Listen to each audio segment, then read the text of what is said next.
Ne demek efendim? Hay hay.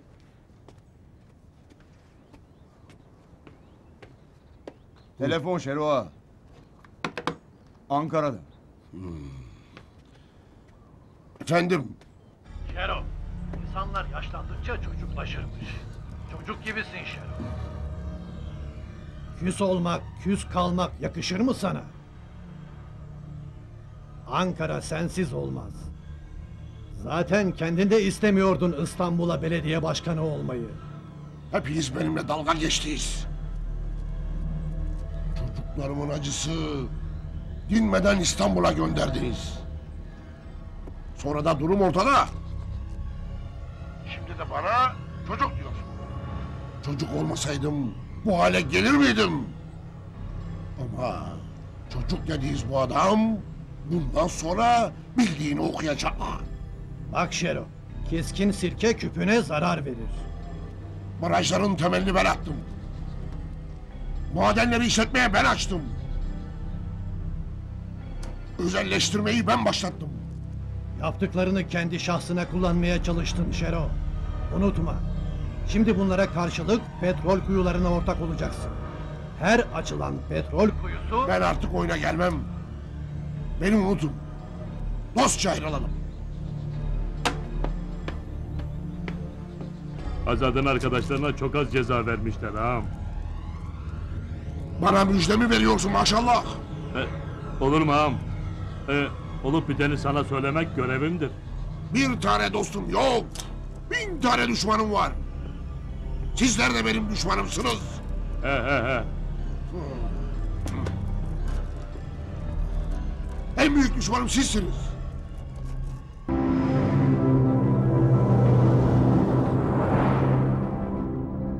Aldığımız benzin istasyonu şimdiye kadar Adıyamanlı Direcanlılara çalışmıştır.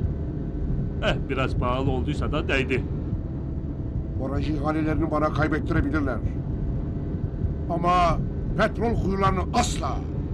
Adıyaman topraklarında Direcanlılara yer yok. Hem bir benzin istasyonu da yetmez. Bütün benzin istasyonlarını satın alacaksınız. Petrol kuyuları artık Şero içindir. Bir de tam Kahta'nın girişinde çok lüks, çok modern bir telsiz yaptırıyorum, benzin istasyonu telsizi. Öyle Ama mi? bakmaya değer. Projesi falan hazır.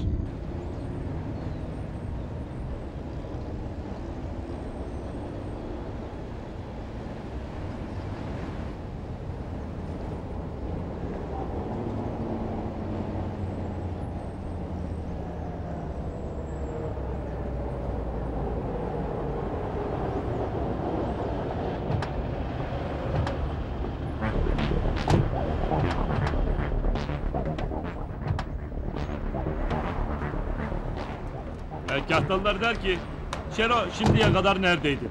Şero'nun benzin istasyonlarından hiç kimse alışveriş yapmaz. Boşuna umut bağlamasın. Boşu boşuna kendi kendine heveslenmesin. Benzin istasyonlarını satın almasın. Bunu bana maşallah mı söylüyor? Sen kimden yenesin maşallah? Ağam, maşallah Şero'ya doğru söylemek zorundadır. Çünkü sonradan kabak maşallahın başına patlar. Tamam. Diyelim ki benzin istasyonlarını almadık. Ya petrolün musluğunu kesersem ne yapacaklar? İşte ben de bunu diyecektim ağam. Bunların kokmuş benzin istasyonları ne işimize yarar? Kestik mi musluğu? Zaten hepsi kapanır. En iyi benzin istasyonu buydu. Bunu da satın aldım.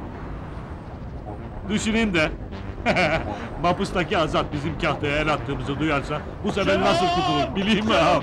Şenol'la konuşmam lazım. Ulan! Çekil şunu! Ayağını öpem ağam. Çek! Bırak beni ya! Ağam! Şenol! Bırak! Bırak beni! Ulan oğlum! Bırak bir anlayalım kimin itidir! Şenol! Ulan dur bırak! Konuşmam lazım! Ulan bırak hele! Bırak! Bakalım ne diyor? Ulan bıraksana! Bırak!